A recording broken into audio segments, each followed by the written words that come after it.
दोस्तों अस्सलाम वालेकुम। आपका नाते मदीना यूट्यूब चैनल पर इस्तकबाल करता हूं। दोस्तों जैसा कि मैं आपको बता दूं, मेरे पास बहुत सारे मैसेज और कमेंट आए हैं कि आस्ताने मखदूम अशरफ पर आने के बाद सबसे पहले क्या किया जाए। तो मैं आपको इसी बारे में आज 5 बातें बताऊंगा और आप ये करते हैं तो जल्द से जल्द शिफा मिलेगी।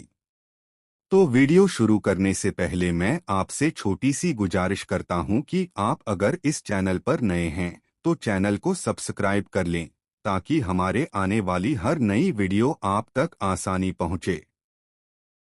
तो चलिए दोस्तों वीडियो को शुरू करते हैं और मैं बताता हूं वह 5 बातें कौन सी है। तो देखिए, सबसे पहले जो सवाल होता है लोगों का, आस्ताने मखदूम अशरफ पर आए तो सबसे पहले क्या करें। तो भाई मेरे, मैं आपको बता दूं, दरगाह पर सबसे पहले आस्ताना मखदूम अशरफ पर नीर शरीफ जो है, मरीज को गुस्ल कराया जाता है। और गुस्ल करने से पहले सबसे पहले आपको क्या करना है, गुस्ल करने से पहले आपको यह करना है कि जब भी आप मखदूम अशरफ पर आए तो सबसे पहले रूम ले और अपने रूम पर नहा ले, क्योंकि जो भी मरीज हो या खुद भी नहा के ही नीर शरीफ में जाए मरीज के लिए, क्योंकि नापाकी की हालत में नीर शरीफ में नहीं नहा कर सकते हैं, इसलिए आप रूम पर नहा ले तो अच्छा रहेगा। तो यह हो गई पहली बात। और दूसरा काम अदालत का है। तो जब हम अदालत पर बैठे हैं तो सबसे पहले वजू होना जरूरी है। वजू करके ही अदालत पर बैठे। और दूसरा ही कि आप कोई सिंगार नहीं कर सकते हैं, जैसे कि लिपस्टिक, सिंदूर, बिंदी, यह सारी चीज आप नहीं लगा सकते हैं। और ना ही आप कोई चमकीला धमकीला लिबास पहन सकते हैं। तो ये हो गई दूसरी बात। और तीसरा एक चीज का और ख्याल रखना है कि जो औरतें हैं नापाकी की हालत में मखदूम अशरफ सीमानी रहमतुल्लाह अलैह की दरगाह के पास जो कैंपस है उस कैंपस के अंदर नहीं आ सकती हैं और ना ही वह नीर शरीफ में नहा सकती हैं। और मैं तो यह कहूँगा कि जब तक हो नापाकी की हालत में हैं तो औरतें 8 से 10 दिन तक दरगाह शरीफ पर आना मना है और अदालत बैठने की भी कोई जरूरत नहीं है। आप अपनी रूम पर ही रहे। यह हो गई तीसरी बात। और चौथी बात मैं आपको बता दूं कि जब आप आस्ताना मखदूम अशरफ से आते हैं, जब आप घर से कोई बताता है कि आप किछौछा शरीफ जाएंगे तो वहां पर सारी शिफा मिल जाएगी। तो जब यहाँ आप आते हैं तो आप यहाँ मखदूम अशरफ जहांगीर सिन्नानी रहमतुल्लाह अलैहि का नाम सुनकर आते हैं। तो मैं आपसे यही गुजारिश करूंगा कि यहाँ पर कुछ लोग ऐसे हैं जो लोग यह बताते हैं कि आप यहाँ चले जाइए, वहाँ चले जाइए,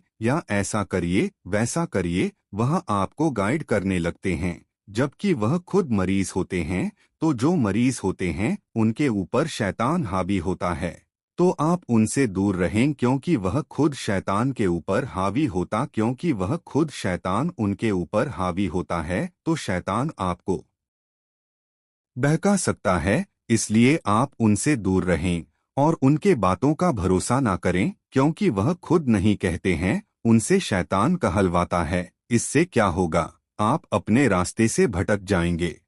यह हो गई चौथी बात। अब पांचवी बात मैं आपको बताता हूँ। जब भी आप आस्ताना मखदूम अशरफ पर जाएं दुआ करने के लिए या किसी काम के लिए जाएं तो बेहद एहतराम के साथ चाहिए। और वहां पर जब आप हाजिरी के दौरान जब अदालत लगे तो वहां पर आप किसी से कोई गुफ्तगू ना करें, कोई बातचीत ना करें, क्योंकि जब आप अदालत करने बैठते हो तो आपको यह भी पता होना चाहिए कि आप सिर्फ मखदूम अशरफ सिन्नानी रहमतुल्लाह से ही लव लगाएं।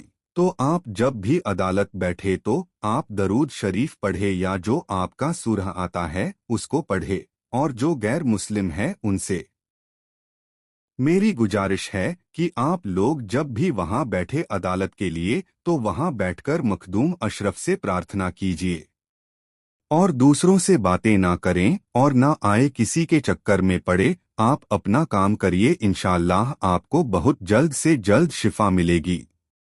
तो उम्मीद करता हूँ कि आपको वीडियो अच्छी लगी होगी। अगर आपको वीडियो पसंद आई हो तो आप इस चैनल को सब्सक्राइब कर लें और कहने सुनने में कोई गलती हो गई हो तो उसे माफ फरमाइएगा। मिलते हैं किसी दूसरी वीडियो में, तब तक के लिए खुदा हाफिज।